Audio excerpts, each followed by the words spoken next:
Good morning. All right, I want to open with something that's kind of been heavy on my heart. My glass is going to spill. So I'm a verbal processor, so I'll probably talk to you about every move and motion.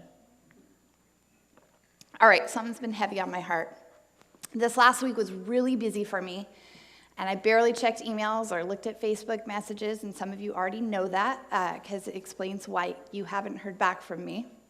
But something really big and important happened in the world while I was busy, and I just really want to take some time and acknowledge it this morning and address it. Only sane people see white and gold. Right? Am I right? Yes, this is a big deal. It's a big deal. I hadn't been on for days, and then this is what happened in the world. All right, so this morning we get to start a brand new 3-week series, and I'm calling it Parenting Beyond Your Capacity, Beyond Who You Are. And I want to start off by answering a couple of questions that you may or may not have. Number one, why isn't Jason speaking? What are we going to talk about in this series? And should I just leave right now because I'm not a parent? First question, all right? Jason is more than qualified to be talking about parenting. I know firsthand that he would rock this subject. He's a great dad and an awesome partner with me in this parenting journey. Enough about that mushy stuff. As true as that all may be, here's how. Okay, I'll keep going. All right. Here's how the series came about. I read a book about 6 months ago called Parenting Beyond Your Capacity, and it was awesome. I was highlighting, I was underlining, I was dog-earing all of my pages, and I was pumped about so many things that they were saying in this book. It just kind of really rang true for me. And when Jason got home from work, I could not stop talking about it. I mean, I was just, he's making lunch, and then there was this, and there was this, and I'm opening up the pages and the highlights, and I half-heartedly kind of threw out this idea that maybe we could do a series on it at church. So now shifting gears. Some of you know one of the hats that I get to wear at Brookview is to coordinate our ministries to families and to kids here. And I'm passionate about our Brookview kids. And we are really blessed. We have about 50 volunteers who serve in our classrooms week in and week out, and they kill it. Like, seriously, not the kids, they kill it. Our kids are really, really blessed to have so many adults pouring and investing into their lives. And in addition to that team of volunteers, I love the families that we get to partner with. And we're laser focused in where we're trying to aim on Sunday mornings with our programming. We want Bible stories and group times that are going to be aimed at our kids' hearts. We don't want kids to randomly know facts and characters from the Bible. We want them to see how those stories are relevant in their everyday life. Our goal is for what they learn on Sunday mornings to have an impact on the way that they live all the other days of the week and how they love the people around them. So that's in a nutshell why I get to talk to you today. I'm passionate about the subject. It's one of the areas that I get to lead at Brookview, and I read a really good book. So some of you know I've spoken before, never 3 weeks in a row. This is going to be fun. But I'm honored, and I'm excited to get to share with you today. All right, second question. What are we going to cover? What are we going to cover?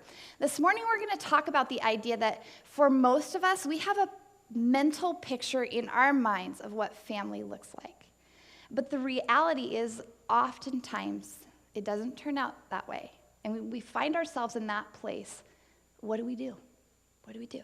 And next week we're going to talk about the importance of widening our circle as parents, about the reality that we need the synergy of the church and trusted friends and family working together to influence our kids. It takes a village to raise a child. And then the last week, we'll talk about fighting for our kids' hearts, which will zero in on communication, discipline, and expressing love to your kids in ways that they hear it. So, last question, and I think this is a biggie. Should I just leave because I'm not a parent? Should I even come back for the next couple of weeks? Please don't leave right now. mostly because I'm super nervous and it would weird me out, but also because I think you'll find that what we're going to be talking about is relevant to all of us. Because we're talking about the subject of family. And I think family is sort of a universal thing. We all know families. Most of us are in families, unless, of course, you were formed by a booger in a ditch and somehow have managed to maneuver life alone. You might think that's a really odd example, but that is seriously what me and my brother Jake, I have a cute little picture of us there, me and my brother Jake, told that cute little boy, Jason, over there, when he was little, that we had all picked our noses, and we put all the boogers together, and he appeared. And my dad went along with it. Isn't that amazing? My dad went along with it, and he just cried. Totally cried. Okay, so we'll get back on track. We'll leave that behind. So unless you were born by boogers in a ditch, you're probably part of a family. Every one of us is likely a family member. Some of us have created families, and I would propose that many of us plan to have a family someday. So I think this can be relevant to all of us in some way, some context. So please don't leave. All right, let's launch into our topic for this morning. I want to title this message this morning, Better Story versus Perfect Picture. I'll explain what each of those things means. Start with perfect picture. If you're married, you might really be able to relate to this idea. Maybe those of you who aren't married can relate to it as well. I think we have a picture in our minds when we think of the word family. Maybe it's a bit like this stick figure family up here. We have the happy husband. You can't see it, but he's happy. The happy wife. Imagine it. Maybe the first member of the little family is a dog to try the parenting out on. Then when we're perfectly ready, we add a child, a sweet little boy. The boy is first. And that's important because later, at just the perfectly planned time, we add a little girl into the family's bliss that the firstborn son can be the valiant protector of. And see, in this picture, everyone sleeps through the night. The dog never does his business in weird places. And it doesn't mind if we head off on vacations for days without finding a place for it to go. Mom is home with these cherubs all day doing crafts, making wonderful dinners. And they're always clean. And everyone is well fed with all natural foods. The children have never heard of McDonald's or hot dogs or sugar. And speaking of home, what you don't see just off to the side is their cute HGTV, design-ready home. I mean, it's perfectly decorated, complete with a farmhouse sink, the rustic farmhouse dining table, a schoolhouse pendant light. I've been watching HGTV, can you tell? Hardwood floors. I think you get the picture. But I forgot to mention the white picket fence. So here's this idea that you have a family. Maybe it's not exactly what I just described, but you might find similarities in your idea. But oftentimes, what can happen is that along the way, there are surprises or disappointments, and they mess with our little picture. There's this image that we have in our minds of how perfect and awesome and blissful it's going to be, and then there's dun, dun, dun. Reality. There's reality. So for the sake of illustrating a picture-perfect family, we're going to use this photo here. It's up there too, so you can see what's happening over here. Aren't they great looking? This is a great looking family that I found on Google. But even in the midst of reality, where we know that things can't be perfect, we have a hard time sometimes letting go of the desire to be this perfect picture family.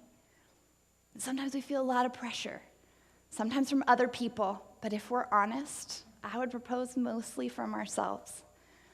We want picture perfect. It's all worked out in our heads. My kids will never have a temper tantrum, especially not in public. They'll always get along perfectly. My spouse and I, we will agree in every situation, especially on matters of parenting. And every morning that I wake up, my family will rise and call me awesome. And there's a lot of pressure, self-induced pressure to be picture perfect, to make the image in our heads come to life like a storybook, and we work really hard. We work hard to create and make what we think is this perfect picture. So we shove things under the rug. We make sure we look good on the outside because we need to look good. We need to make adjustments to the house because that'll make us happy, or buy the dog because even if we're too overwhelmed to care for a dog and we want one, we don't want one, every child should have one. Or we think maybe I'll read a book on parenting. And that book is often titled something like this, 10 Ways to Raise Great Kids. But in reality, as we flip through the pages of that book, what we see is 10 new ways that we're failing. And sometimes it can be defeating. It can make us horribly aware of how we're not quite the perfect picture. And often the imperfect feeling, it comes in the little things. Things are more tense than you thought that they would be. They're more tense in your relationship with your spouse. They're more tense in how you feel and how you relate with your kids. And then there are other times where there are major obstacles that come our way. There's a diagnosis or a disability. Maybe there's a death or a relationship that gets so flat that you go your separate ways.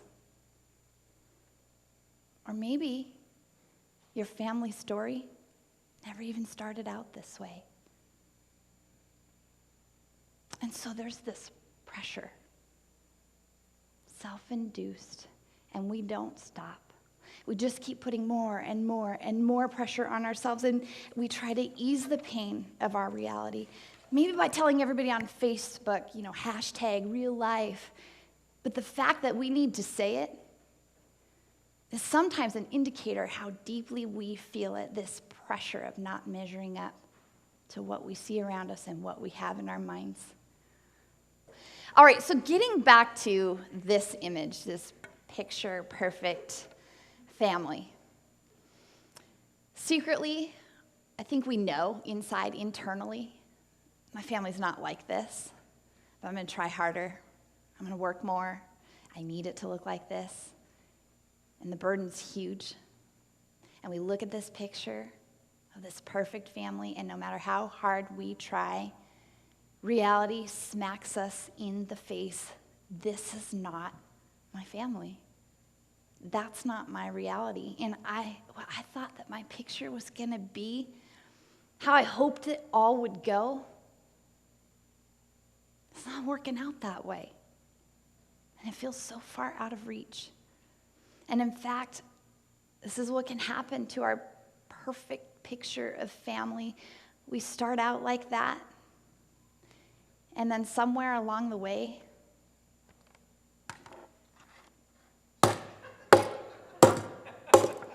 creepy, right?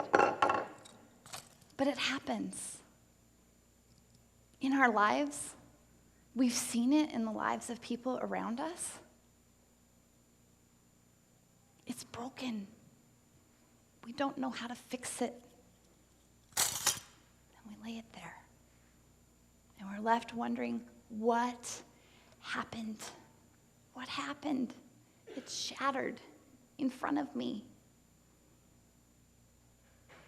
And I know this story a little bit because it happened in a real small way early on for me in mine and Jason's relationship. On our very first date, Jason showed me a picture of this really cute little boy. And I thought, he's cute. Why are you showing me this? Well, as it turned out, and many of you know this, it was his son. And loving Jason and being married to him would mean that I was a stepmom from day one. And I thought, not how the beginning of mommyhood would be for me. I wasn't going to start out with a 4-year-old. And I quickly came to realize that I would have to navigate the reality that I had to plan what my family would look like, what that perfect picture would look like, around the fact that I'd be working with somebody else's family because our son didn't live with us all the time. So if we wanted to go to the pumpkin patch and chop down the Christmas tree and exchange Valentines and do all of those cool picture perfect things that I had in my mind, the things that memories are made of, it was going to have to fall on the right weekend. And Halloween would probably never be spent together, and we would not be together at Thanksgiving, and definitely not Christmas. And my picture of perfect family kind of died a pretty early death, even though I still tried to do it all and make it as picture perfect as I could. We had this.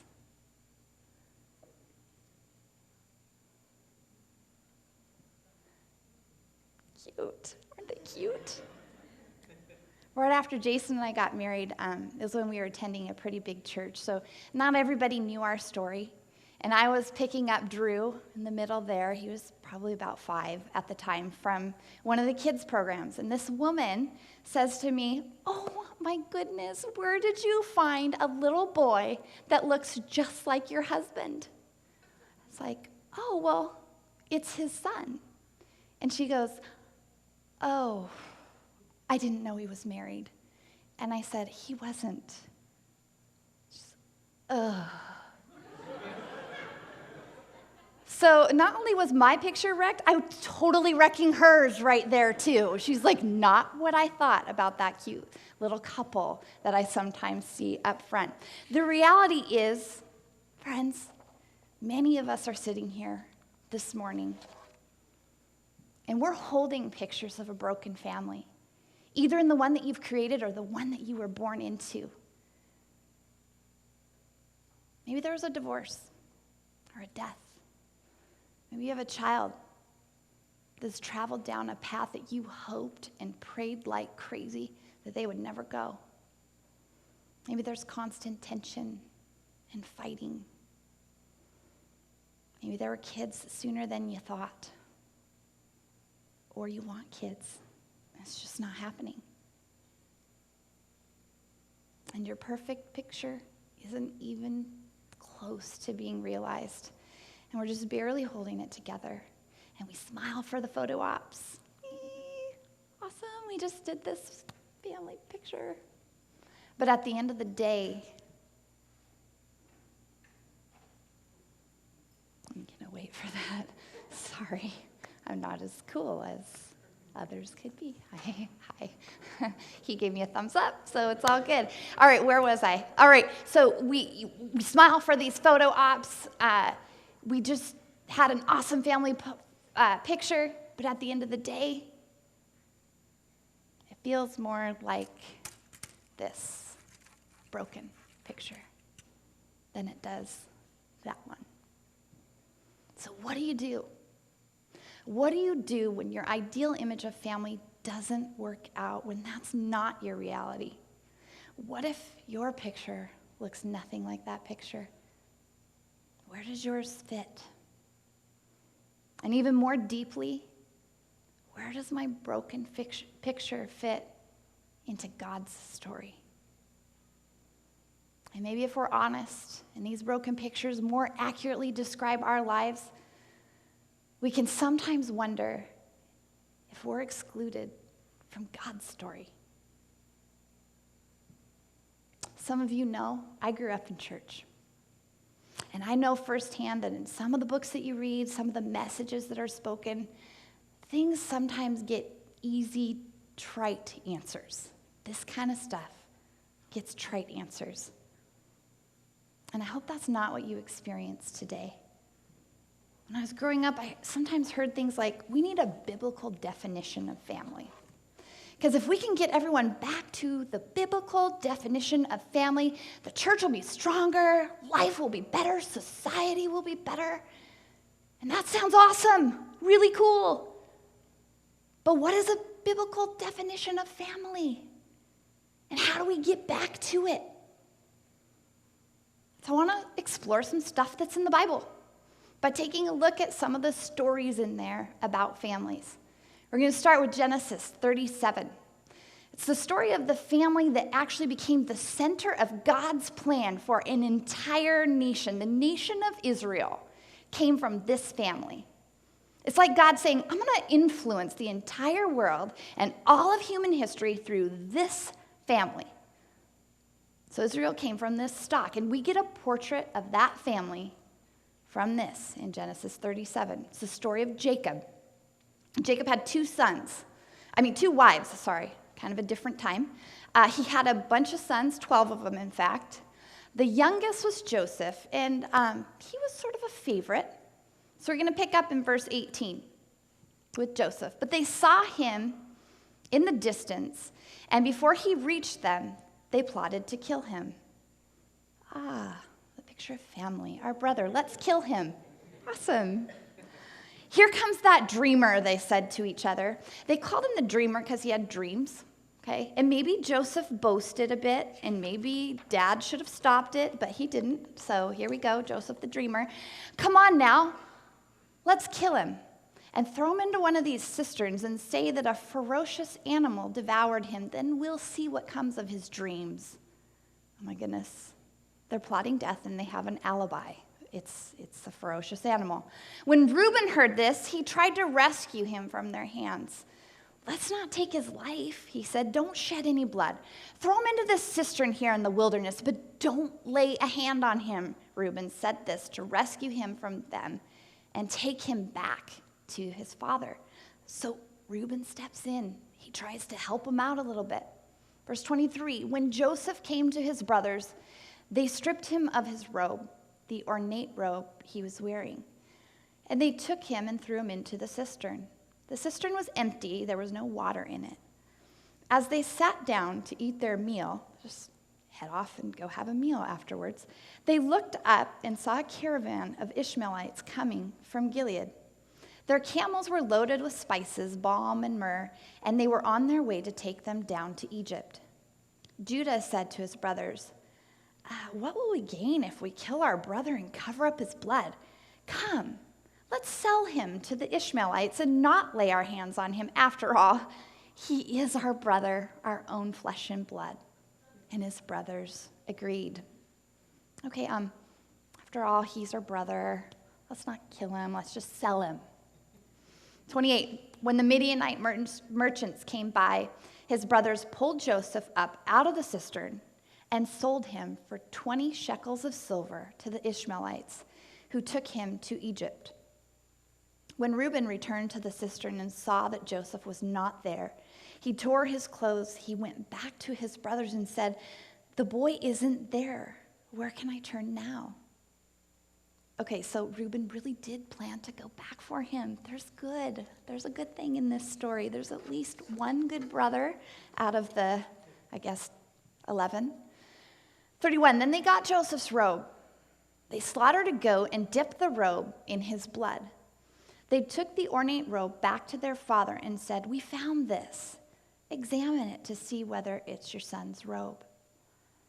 He recognized it and said, it is my son's robe. Some ferocious animal has devoured him. Joseph has surely been torn to pieces. Then Jacob tore his clothes, put on sackcloth, and mourned for his son many days. All his sons and daughters came to comfort him, but he refused to be comforted. No, he said, I will continue to mourn until I join my son in the grave. So his father wept for him. Okay, maybe I picked a bad story. Fair enough. Let's go back to Adam and Eve. Adam and Eve had two sons. One son killed the other son, not to mention that their parents were single-handedly responsible for the downfall of the human race. Maybe that's not a good example either. All right, story of Noah, right? That's the story of the time when God started all over again. By Genesis 6, things had gotten really out of hand, and it was terrible, and God said to Noah, Noah, I see you. You're a righteous man, and I'm going to rescue you. So there's the flood, and the ark, and the animals, and everything. But you know what happens? Right after the ark sets down, Noah plants a vineyard, and he gets totally drunk, and he's lying there in his tent, completely out of it, buck naked, and the Bible says that his sons have to cover up his nakedness. Let's read it. After the flood, Noah began to cultivate the ground, and he planted a vineyard. One day he drank some wine he had made, and he became drunk and lay naked inside his tent. Then Shem and Japheth took a robe, held it over their shoulders, and backed into the tent to cover their father. So this is a hilarious picture. I cannot see him. I cannot see that nakedness. They're just backing in to not have their eyes burnt by the nakedness of their dad. As they did this, they looked the other way so they wouldn't see him. Okay, am I not the only one that finds that hilarious? Is that hilarious? I'm sure there was some sort of like Levitical law about not seeing your dad naked, or it was just really freaky for them. But there was something going on there. Definitely something going on, and I'm not sure it's a perfect picture of a family. All right, bad example too. King David. There's King David. He is a man after God's own heart. 1 Samuel 13:14 says, talking to Saul about David, the Lord has sought out a man after his own heart and appointed him ruler of his people. David, a man after God's heart. But here's the deal. There's this girl named Bathsheba, pretty hot name. She's a looker. She is a real looker, and David is digging her. One problem, she's married, already married, to the commander of his army, a man named Uriah. David decides that his desire for her is so strong that he just can't resist himself, and guess what? One thing leads to another, and whoop, they're pregnant. Uh-oh. All of this happens while Uriah is out leading the army. But don't worry. David has a few great ideas. He'll bring Uriah home from the battlefield with the idea that he's been away from his wife for so long that his desire for her is overwhelming, and they'll have awesome I missed you sex. Sorry, kids. And then the pregnancy can be disguised as Uriah's. But it doesn't go that way. Uriah is so distraught over not being with his men and fighting in the war that he does nothing but pace back and forth outside of their cute little homey tent. All he wants to do is go back to the battlefield and lead his men. So what does David do? He hatches another brilliant plan. This is a creative guy. He decides that rather than having Uriah do his normal job of strategizing and how to approach the battle, he'll order him to the front lines with the idea that he'll get killed. And guess what? He does. Okay, that one's not so good either. All right, maybe we'll leave the Old Testament and we'll walk into the New Testament, okay? That's the part of the Bible about Jesus. That's where everything gets redeemed, and we'll find the perfect picture of family there. Let's start with Jesus' parents. Mary gave birth to Jesus, and Joseph was entrusted to be his earthly father. And there's this story about Jesus when he was just a little boy, and the family traveled for days to go to the temple.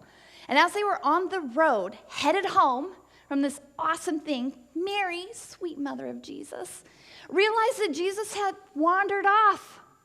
But here's the deal. It was 3 days into their journey home that she realized her little boy was gone. Okay, in this day and age, you would have called child services for neglect. So we can look through the whole Bible to try to find this perfect picture of family. But let's be honest. If most of the parents in the Bible had shown up here at Brookview, I think we probably would have encouraged them to go to counseling, like immediately. And so it leaves me in this place of maybe this picture-perfect image that we have in our minds is not what God had in his mind either. Genesis through Revelation, can we find a family that looks like that perfect family? That one that we create in our minds? I don't think so. It doesn't seem to be in the Bible. The reality is, guys, life is messy. You know that. And it's complicated. And it is anything but perfect. And maybe the biggest thing that you can take away from today is to realize that maybe God isn't holding up a perfect picture of what you're supposed to be and throwing that in your face. I hope this morning you'll see that God doesn't use perfect pictures. He uses broken ones. He uses imperfect people, like real people. That family that we read about, the brothers and Reuben, the Joseph, God says, I can write a story through that. You see, the story of Joseph and his brothers, he's sold into slavery. A few years later, after he's serving in the Pharaoh's house, he's wrongly accused of playing hanky-panky with Potiphar's wife, and he gets thrown into prison for something he didn't do. And all along the way, Joseph had choices. He could have said, God, why? How come you let me be born into that dysfunctional mess? Why did that have to be my family? I didn't deserve this. But instead, here's what Joseph did. He submitted his story to God. He said, I don't know why. I don't know why all this has happened, but I believe that there's a God I can trust. And I believe he wants to write a story of redemption and grace in my life. And God did.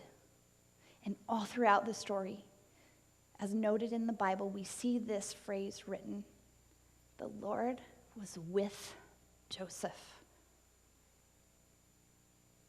And later on in the story, what happens is that because of commitment to trust in the mess, to obey when it's hard, to not give up, and because he chose to honor God in his life and with his story, because God says, I can use a story like that.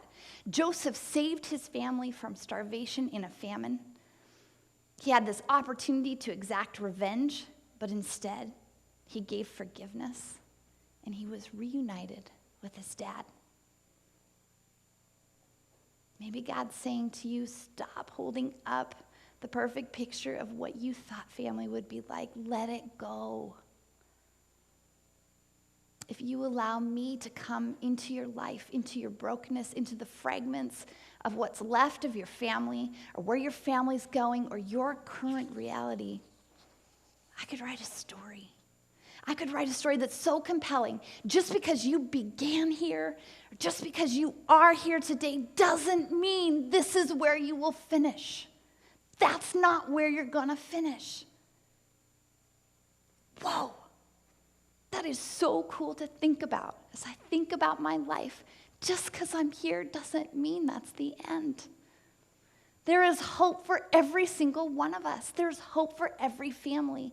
And I think what we have to ask ourselves is, am I going to cling, white knuckles, onto this perfect picture of family? Or am I going to allow God to use me to write a better story? Will I let go of the expectation of how I thought it was going to go and invite the God of the universe to write and to rewrite my story? Where are you holding on to a perfect picture? Is it in how you thought things would be in your role as a husband or a wife, as a father or a mother, as a child or a sibling? Where do you keep clinging to the picture? And maybe today is the day that you yield it to God, you give it to him, and you invite him to walk smack dab into the middle of your story. See, the stories of our lives are ones with multiple characters, multiple chapters. They're unfolding, and our end is not yet completely written. And the cool thing that I've seen in my life is that imperfect people are often the very best ones to tell the story of God. This is such good news. It's such good news for us. It's good news for me. And maybe we can breathe a little easier. Take off some of that pressure that we weigh ourselves down with. God's not putting a picture in front of us for us to replicate. Instead, he's trying to tell a story through our lives as we surrender to him. And surrendering our stories is not complacency, okay? It's not complacency with things that are off and things that need to be addressed. If there's a child that's totally out of control and it's messing with everyone's harmony in the family, we don't look the other way. We got to deal with that stuff. If our marriage is a mess, it doesn't mean we don't say anything about it or make any changes or get some help. The surrender that I'm talking about is recognizing that God can and he will use you in spite of imperfect circumstances in your life and in your family.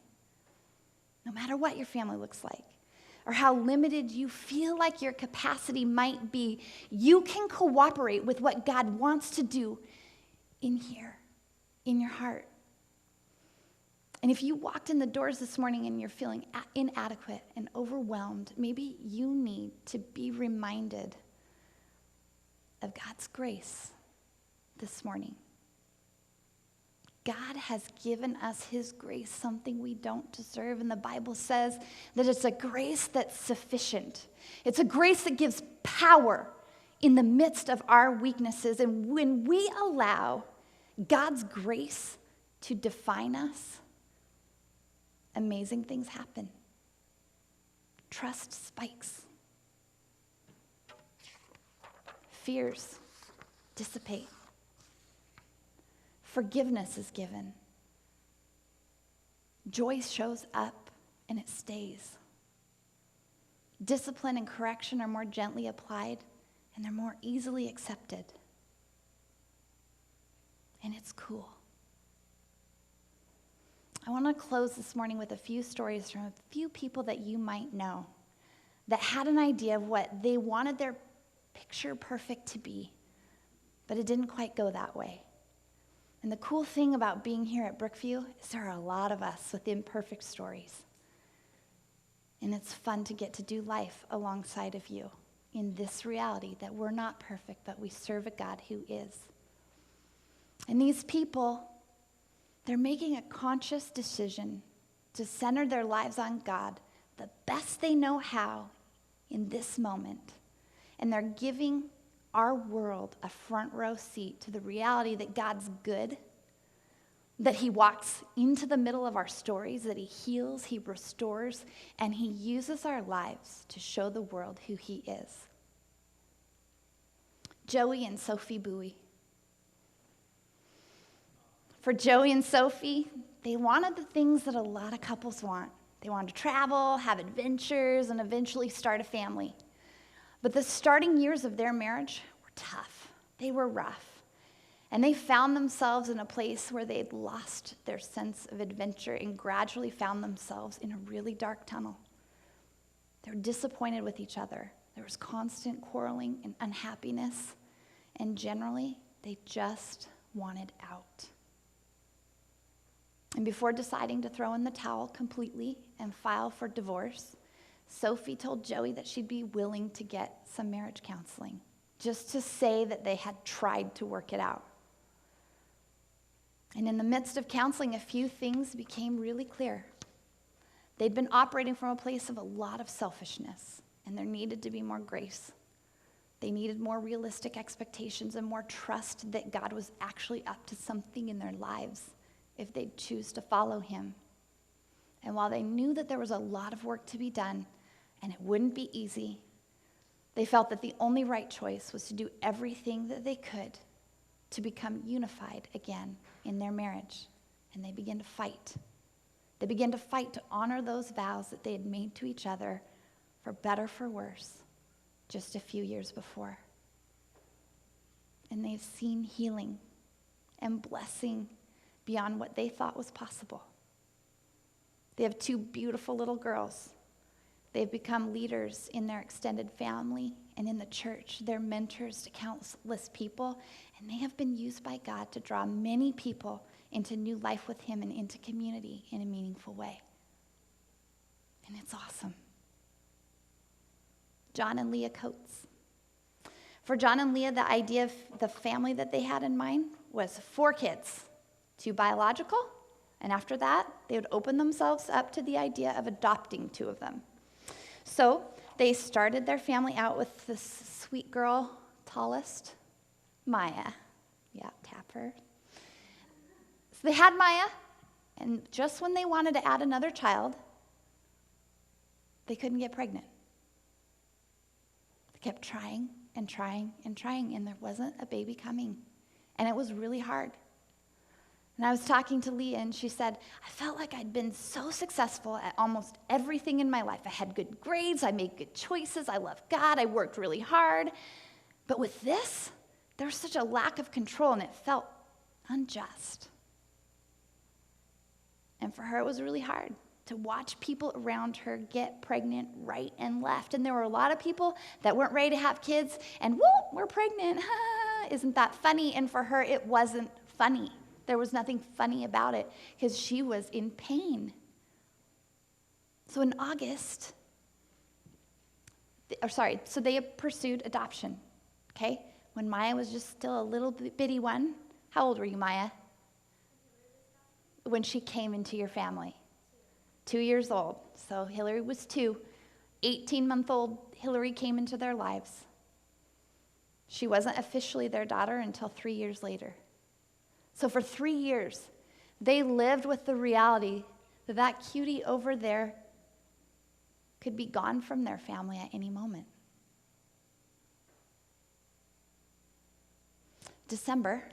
August, they had Hillary come into their lives. December, Leah found out she's pregnant, finally pregnant with Caleb. Then fast forward in time to just a few months before Caleb's first birthday, they got a call and were asked if they'd be willing to adopt Zachary, Hillary's biological brother. So there they had it. 2 biological, 2 adopted. And then, whoop, surprise, pregnancy with Joshua comes. And almost nothing went like they planned, but God's been part of their story the whole time. And they can't imagine any of those kids not being a part of their family. And there's this sense deep-rooted in them that every one of these kids are just the kids that God handpicked for them. James and Alice, Van. Both of their idea of picture-perfect family was the typical American dream. Find your soulmate, get married, a couple years later, have kids. But that's not their story. Instead, Alice had a baby boy, Jaden, when she was 16 years old. And she hoped that she'd find someone that would love her and love her son. And for James, instead of a few years to be married and plan for a family, the day he said, I do, he became an instant father. Here's what Alison James wrote about God showing up in their story. Our family definitely isn't the typical Christian family. Me having a baby at 16 and James not being the biological dad, going through the obstacle of not only becoming a husband, but also a dad in the midst of constant cultural and religious adversity. God has become the center of our relationship, and what he thinks is what matters the most to us. We're a family who is redeemed by the grace of God. Chris and Alicia Perry. These guys got married pretty young. They were 21 and 22, and the plan was to have fun for a few years while the rest of their friends got married. Chris finished college. After college, Chris's goal was to get a job at either Boeing or Microsoft or Amazon, doing business stuff, buy a house, then have kids maybe 5 years into the marriage. But 1 year into their marriage, there was a shocking diagnosis of terminal brain cancer. And in one quick moment, life changed. And one of the decisions that they wrestled with was whether or not they wanted to start a family. Would it be selfish to have kids, only for Chris to die in a few years and Alicia raise them without having or knowing a dad? But ultimately, they decided to go for it because they sensed it'd be selfish to not allow a child to experience life just because they were afraid of what the future would be. So between chemotherapy and radiation treatments, there was this really small window of time for them to conceive, and God blessed them with one of the sweetest girls that I have ever met, Aurelia. Seriously, if you know Aurelia, she's like this sweet kiss from God. And this is what Chris wrote to me when I asked him how he felt God had shown up in the middle of their story. One of the ways that God showed himself in our story is that we were lucky enough to find Brookview shortly after it started, and we formed some amazing relationships with people that really made it an extension of our family. This family and community redefined what God was to us very quickly and completely changed how we viewed this whole Christianity thing. This was intensified when everyone rallied around us after the diagnosis, and we felt an overwhelming feeling of God's hand on us, carrying us through. God rewrote our story. It's not about the cancer anymore. It's about how he carried us and helped us power through some awful crap. I like that. And how that faith has manifested in a stronger marriage, 2 beautiful girls, and the greatest church family beyond what we could have dreamed. Brian and Lindsay Ellersick. Brian and Lindsay were having tons of fun living it up in college, and they were both pursuing lives that weren't Christ-centered. Shortly after the beginning of their dating relationship, Lindsay found out that she was pregnant, and 9 months later, Brian and Lindsay welcomed a sweet baby girl, Eliana, into their family. It was all new, and it was tough being new parents, but it was exciting. But then in the few days after they brought her home from the hospital, Brian was away at a softball tournament, and Lindsay's mom was with her. And they shared together what they were both thinking. This was not Brian's biological daughter. See, with each passing day, Ellie's pale newborn skin began to get a little darker and a little darker. And Lindsay was faced with the sickening reality that things with Brian were about to radically change. And that night when Brian came home from out of town, Lindsay told him that Ellie wasn't his daughter and that she understood that it changed everything. And her mom was waiting outside of her apartment to take her and Eliana home to their house, and he didn't need to worry about it. But Brian already loved that little girl and her mommy. And he told her, I'm not going anywhere, so tell your mom to come up here and give me a hug. And eventually they got married and added another beautiful girl, Eden, to their family. Here's what Brian and Lindsay had to say about God in their story. God has truly worked in our lives. I can't count the number of times we've shared our story and had people with tears in their eyes telling us that we're strong. Truth is, we aren't. God is. Plenty of days are tough, and he gives us the strength to handle them. We look at Eliana and see one of the many reasons we're truly blessed. And then there's my story. And many of you know it well because you've journeyed through the highs and the lows alongside of us. What started as this became this, and we were happy and settled and living the dream. And then an announcement came that my stepson's mom and stepdad were moving to Arizona, and we were devastated. It's devastating. And then this sweet surprise named Brooklyn came into our lives in 2007, and our picture changed again. The stepson would come for visits. We created a new normal. And then, when Drew was 16, he traveled down a path of drug addiction. And the winter break and the spring break and the summer break visits were gone, and we lost relationship with him, and this was our picture. And then about a year ago, we got a phone call about a 17-year-old boy that really needed a family.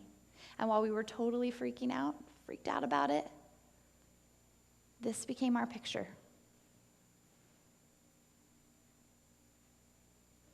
But being in a family was harder than that 17-year-old thought it would be. And now we're back to this. And I have no idea what our next picture will be.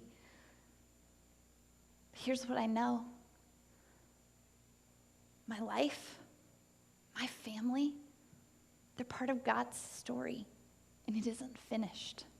It isn't finished. And every day that I wake up and I'm alive to live another day, I have an invitation to allow my life to be part of a better story. God's real. And he wants to show up in our lives and in our story, whatever chapter you might be in. Will you let him? Will you let him? Let's pray. God, I thank you for your grace and your great love and the way that you have walked into the middle of my story, that you've helped me see that a perfect picture is not something I could ever do. And still you take me and you write a story. And God, if there's someone here this morning that's in this place of feeling like my picture's broken and I don't know what to do, I pray that they would be brave enough to invite you in and invite others in. And in the midst of that, in the process of that, God, that you would rewrite their stories. God, we need your redemption. We need your grace. We need your power that is made perfect in our weakness. And so as much as we are able, we give ourselves to you. And in the places where we're still clinging white knuckle onto something, God, would you loosen our grip and help us surrender to you, because you are able to do immeasurably more than all we ask or could even imagine.